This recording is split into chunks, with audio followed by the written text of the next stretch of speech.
You know, I'm doing backup for Kiss Daniels. Oh, one So thing. what? You are Kiz Osafu. No, I didn't know that. I mean, I've been struggling to see how I can get myself to the World Cup in Qatar. So But you're going to now, be a backup vocalist for backup Kiz. vocalist. Okay, At least, sing the chorus, sing the song, sing it. where is feeling? What am I too? I hope you tune when you're ready. Oh yes, solo bako. Yes, solo Yes. bako. Oh, you after the show, at the top end of the show. I was going to call Kiz Daniel and say, look, Kiz Daniel, I've got you a perfect backup vocalist. I mean, I'm already going to be dancing for him. Yeah, so my slot is booked. Yes, I'll be one of the. Boy, reject. Africa reject, please. No, I'm going to be one of the dancers in Qatar. But it's for great Kiz Daniel. news that he'll be performing. I think that No, song it's- needs yeah, that kind of platform. Absolutely. Yeah, so I'm just thrilled by it. And Yeah. today I was enjoying it on my way here whilst you Yeah. you know, that's my song for the year. It's a great song, no doubt. You know, Yeah. I actually had a hint that, not a hint, but you know, when you watch the video for the song, Right. it had the whole carnival feel, you know, the whole festival feel Exactly. and all of that. And I thought that it will be a perfect fit. So yeah, It is. I think Anyway. it'll be wonderful. welcome, Doc. Right. Thank you, Kwame. How have you been? I've been great. I was looking forward to this conversation. Pink October. Right. So good afternoon to all our listeners, especially Isaac Kwanzaa. I know he's doing the listening from Tema. Okay. We met today. He's an ardent and very loyal listener to the show. He's been listening to Joy FM since you guys started. When I asked him, he said 25 years. Wow. He's been listening. So That's good. That's good. a special afternoon to you. Kwame, women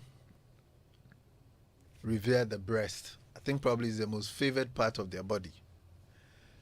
And men too go absolutely crazy about it. The male babies love it. So I don't know who's not concerned about the breast. Everybody's a stakeholder. So that's why the whole month of October is pink. And we need to talk about this very important part of the body and also a very important disease that afflicts not only women but men as well. And anytime we mention this, a lot of people take a few steps back and say, come on, what are you talking about? So, Kwame, what's the scope of the problem? Let me share some key facts with our listeners. In the year 2020, there were 2.3 million women globally that were diagnosed with breast cancer in that year alone. So these are global statistics from WHO. If you take into consideration the fact that in Ghana and most other parts of Africa, our reporting systems are not that great, then this is an underreported figure. In the same year, there were 685,000 deaths due to breast cancer. As of the end of 2020, there were 7.8 million women alive who were diagnosed with breast cancer in the past 5 years. Wow. So going all the way back to 2015, who were still alive at the end of 2020, there were 7.8 million women. And that leads us to something we call prevalence. Prevalence. At any point in time, if you take a cross-section of the population, the number living with the disease. And this made it the world's most prevalent cancer. Wow. Breast cancer occurs in every country in the world, and it occurs in women at any age after puberty, but with increasing rates later in life. When I come to talk about the risk factors, we will talk about age and we'll talk more about gender. Approximately 1%, up to 1% of all breast cancers occur in men. So, Kwame, contrary to the widely held notion that it's only women who have breasts, men also have breast tissue. Ours is rudimentary, never developed. So the same tissue that existed in that 7-year-old female's chest is the same that exists in that 7-year-old male boy's chest. Oh, okay. And it's just that under the influence of female hormones, during the puberty, the girl child then develops the breasts. And sometimes you go to the hospital and then the doctor would use something we call the Tanner staging to talk about the breast development. So men do have breast tissue, and that is one takeaway. If you don't take anything at all from this conversation or this October, you should know that if you take 100 people with breast cancer, 99 of them would be female, and then 1 of them would be male. I hear somebody saying, "Hey, and you fear your So these are some of the key facts, and Kwame, this is the scope of the problem that we have at hand. Now, who is at risk? I'd like to discuss a few at-risk factors. We don't have a direct cause to it, so we always talk about risk factors. These are factors that are commonly noted in individuals who are diagnosed with the disease. It does not mean that if you do not have any of these risk factors, then you don't develop the disease. No. So, Kwame, let's make that absolutely clear. These are risk factors, but the absence of these risk factors doesn't mean you don't develop the disease. So, risk factor number 1. Approximately half of all breast cancers develop in women who have no identifiable cancer risk factor apart from being female and then also being about 40 years. So being of the female gender is a risk factor compared to, say, males. So if you split males, females, then if you're a female, generally you're at higher risk compared to males. Okay. The next thing is age.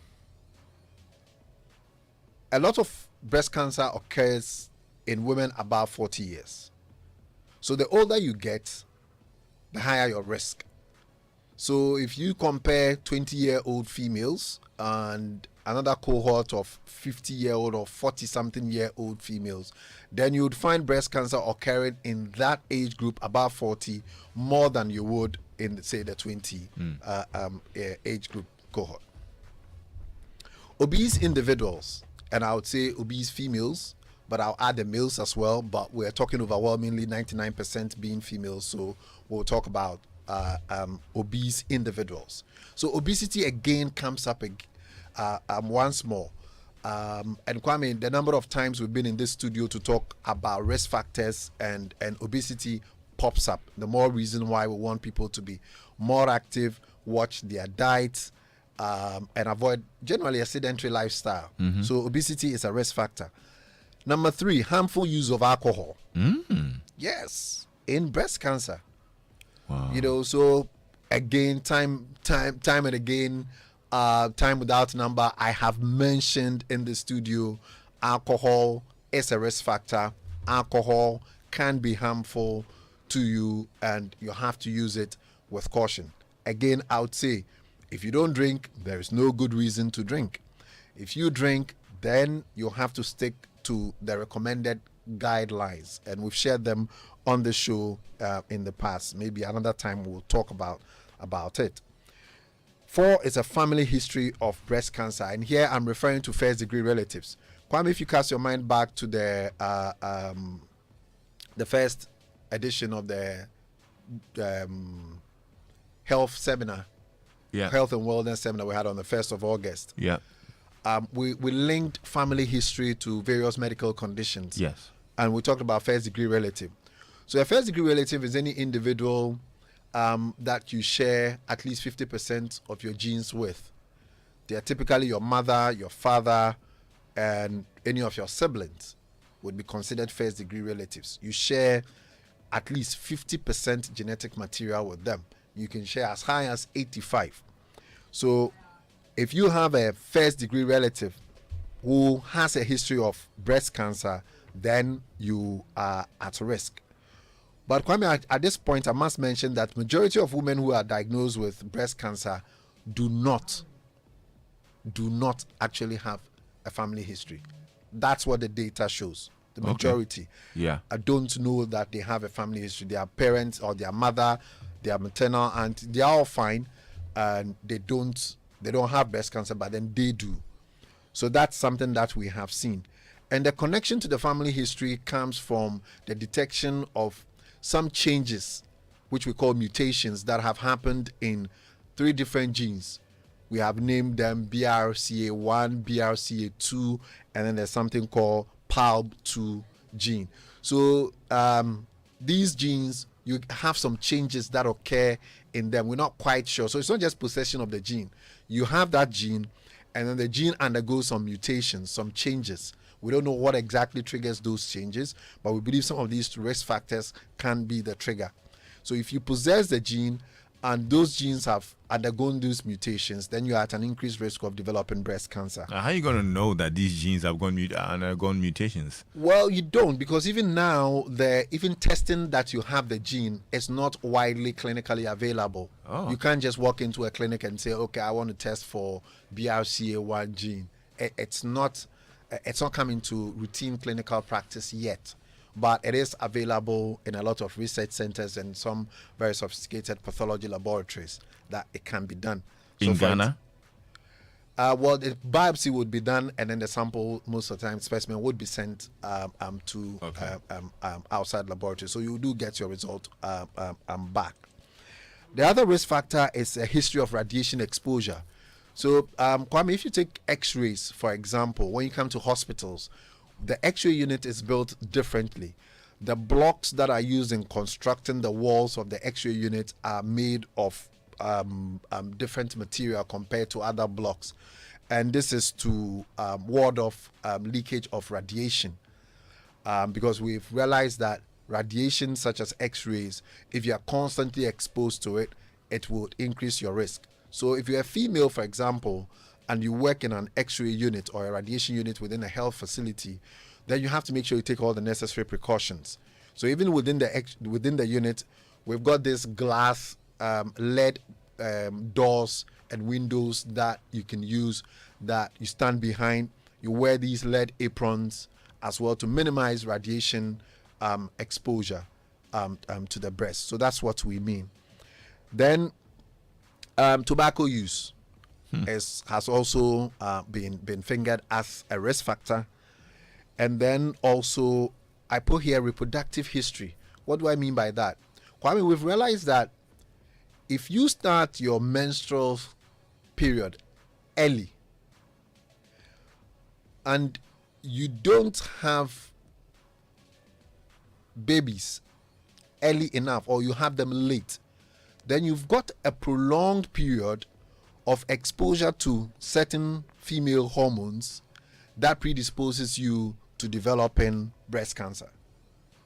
So these days, if you ask your mother, for example, when she was a teenager, when she had her first menses, she probably will tell you 15, 16 or 15. But these days, Kwame, it's down to 9 years. We don't know why, but age of puberty, average age of puberty, 9, 10 years now. And then these days too, because women are going to school compared to previously, they are delaying childbirth. So I see most people come to my clinic, come to Medical's hospital, and then the first time they're getting pregnant or carrying a baby to term is 31, 32. That's the first time. So imagine 10 years all the way to 32.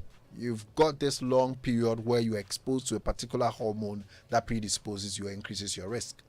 So we're not preaching, teenage pregnancy or getting pregnant early, but this is something that we have realized, that unopposed action of the hormones at puberty is a risk factor. So maybe it's something that all women should also consider, particularly those who have the other risk factors, family history. Maybe you should have your children very early in your 20s, by which time most people would have finished school, and then you get it done. You don't have a job. You finish school, but ain't got no job to take out the baby? Oh, the IMF is coming. It will settle everything. Right, so let's look at behavioral choices. We don't like the IMF. 3-letter word. Yo. Behavioral choices. So can we do something about it? Yes, we can. And when we do a part 2 next week, where we'll look at other aspects of it. But I want to focus on some of the behavioral choices and related interventions. So, number 1, if you ever have a baby, then we want to promote exclusive breastfeeding. So, prolonged breastfeeding is important. Regular physical activity. Wait, when you say prolonged breastfeeding, like 6 months, exclusive. And then we also preach that you breastfeed up to 2 years. That's what we actually say in our child health records book we give to. The breastfeeding is supposed to be at 2 years. Most people don't even do a year. Because again, the women have to go to work. And therefore, even the 6 months exclusive, it doesn't happen because maternity leave is what? 6 weeks before, 6 weeks after. You know, even if you put all of it after, it's 12 weeks. So it doesn't add up. So the modern society doesn't allow for some of these things, but physiologically and medically, then this is what we know. So we would encourage women to breastfeed and stop breastfeeding at 2 years. Okay. Regular physical activity is very, very important. You know, so Kwame, we can't say this enough. And Kwame, your ambassadorship, I'm not feeling it. Where are we going? We do it every month. Actually, the next one is going to be in Kumasi. Hey, Kwame, so you've left me. Yeah. For me, junior ambassador. You know, there. Yeah, you Right, missed the first one. I missed the first one. So yes, I was very happy when I heard about your ambassadorship. You've been doing a lot of great work in this area. Work with Lexis. Yeah. You know, we did that for many years. So physical activity is cheap. It's preventive. It doesn't cost anything. It just costs your ability to get yourself out of bed and then just get on with it. So yes, regular physical activity is important. Weight control. It's 2 things. Exercise will feature here, and then also diet. I mean, people can't control. It's just the finger foods, the sweet tooth that some of us have. You know, all those things. You really got to watch it and then do proper weight control. Avoidance of harmful use of alcohol. Again, I'd repeat, if you don't drink, there is no good reason to start. If you drink, then you've got to stick to the limits. To the limits. Easier said than done, especially when people say Friday night. Maybe because now the economic situation has to have a positive Friday effect. night. Sorry. We are on vacation. We are on vacation. Everybody should take a sabbatical for Friday night. Yes. And then conserve the money. Right. Avoidance of exposure to tobacco. And here I'll talk about both primary smoke and then secondary smoke. My worry really is the secondary smoke exposure. Kwame, you're sitting somewhere and somebody's smoking and then you are taking the consequences. That's what we mean by secondhand smoke. I mean, it comes to you because somebody's puffing it out and then you inhale it. So avoidance of exposure to tobacco is very, very important. So again, if you're a woman, thankfully, I think in Ghana, women don't smoke. Huh? Oh yes, Kwame, that one is true. I will. You know, every now and then you would find somebody, but it is a rarity. It's an oddity. You look at it, it happens, and then everybody looks at that person. And I mean time people. I had to pee. I have a family. I said we do come on weekend. Now we change statistics now. Then lastly, avoidance of use of hormones. So sometimes we found out that in the postmenopausal period, after menopause, some women have very terrible menopause, and we just have to replace the estrogens or the hormones that they are no longer naturally producing. But that increases your risk as well. So if you have other risk factors, then your doctor would probably take decision not to put you on hormones. And then if you work in a unit in a business that uses radiation, like most health facilities with X-ray equipment, then make sure you stick to all the rules. There is even a radiation meter, a counter that you wear as a badge, a radiation badge, that's supposed to measure the amount of radiation exposure. Unfortunately, most institutions, you'd find people working in there and they don't even have all of these things, although the Nuclear Regulatory Authority of Ghana insists that everybody must have. So that's where you'll have to, as an individual, also take up the responsibility. Okay. Kwame, unfortunately, even if all the above modifiable risk factors could be controlled, this will only reduce the risk by at most 30%. Wow. 30%. So that's where we are with breast cancer. And today I've been able to share who is at risk and then also the behavioral choices. Next week, I'll have a conversation about the early signs and symptoms and then also the self-breast examination, and then attempt to dispel some myths such as the breast sucking. Very important. Very, very important. We need that. If you have any questions, you can send us a WhatsApp on 055-1111-997. I'm grateful for all this good information that you shared with us, and I'm sure my listener is also very grateful. When you talked about prolonged breastfeeding, one of our friends says, Lexis, when you have babies with 32 teeth, how does a baby with 2 milk teeth compete? So who is the 32? The guy is speaking, he's using a lot of euphemisms. Well, if you know, you know. If you know, you know. Well, Philip, where is he? Is he listening somewhere? When they call us baby, what do you expect? Okay. You see grown man. They say babe. Babe. And that's different from baby. No, they call you baby when they need money. Yeah. Oh, okay. Baby is for casual, but when you hear baby. Oh baby. Then body request is coming. Yeah, they just say, what do you want? Tell doctor to step out. Why? Now women have even taken over from the men in smoking. Oh, this one, yeah. So this one I swing with the women because this one, this is where they are not doing the equality thing. They are not bringing their Me Too and the equality thing. No, they don't bring it here, and I'm very happy. I think generally, if you compare it to say outside, anytime I travel, I think I see a lot more women smoking in public, other places. But in Ghana, to be fair, you're right. I just don't get the vibe. Yeah. If you go to say girls' school, if you're a quote unquote bad girl, you wouldn't think about smoking.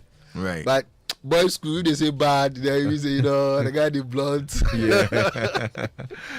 Wow. So yes, but tobacco use, yes, absolutely important. And if you're a female, being female is a risk factor for breast cancer. We've already mentioned the female gender, because if you take 100 women, 100 individuals with breast cancer, 99 of them turn out to be female and only one being male. So don't get into those risk factors that will get you or that will blow expose up you, blow up your risk. So same thing with the alcohol. Again, if you are female, because a lot of females under 40 are already in the reproductive age group, I always say that alcohol can have very deleterious effects on your unborn child. There's something we call the fetal alcohol syndrome, where your baby is born with a lot of deformities and a deformed brain. So generally, my advice to young women is to stay away from alcohol, because by the time you know you're pregnant, the effects, those first 6 weeks have passed, and the damage has been caused already. And then it's also increasing your risk for developing breast cancer, and then also increasing your risk through alcohol and then through tobacco. So if you're a young woman, then don't try and compete with the guys in this particular area. Yeah, so Ni says I should ask you about the ladies smoking lots of shisha these days, and that's true, because I think that's the other option. Exactly. So now shisha has been presented as the safe alternative to smoking tobacco, like the usual cigarettes that we know. But what's in shisha? Shisha is tobacco in there. Shisha is tobacco mixed with, and then they'll flavor it. They give it orange flavor, they give pineapple flavor, and different flavors. How do you know this? Oh, Kwame, as for the shisha, that I was at some shisha bar and I was just curious. I mean, but I just saw a lot of women around, and they were, so I engaged the owners. So you had this pink sheet, and you decided to keep it just so you can speak for women. Why didn't you share this pink sheet? That one, it's a new revelation Okay. that we All don't right. want to encourage. Okay, I hear you. So we're seeing that shisha trend. It's not safe. Actually, if you look at the way shisha is delivered, the mechanism, you deliver a lot more tobacco than a drag on a cigarette stick. So I did some research on shisha versus the stick, and the data is that you tend to drag a lot more, and because of the flavor, the pineapple, the apple, the orange, then people tend to enjoy it, and they tend to spend a lot more time in the shisha bars. So it is equally dangerous. It's tobacco in there. Yeah, because I realized that they blow a lot of smoke out, more than if somebody was holding a cigarette or something. Well, anyway, this is good education. Thank you so much. The guilty ones are listening. Some people, I know somebody is listening right now. Yeah. You can hear me. You are guilty. Stop. Love your breasts. We are talking about you. We are talking about you. You, the one listening. Don't look around and think we are talking to somebody. The other time you were smoking shisha, me, kuha, like that. Dog, please, what's your number for those who want to get in touch with you? Right, so the number is 0501 477 340.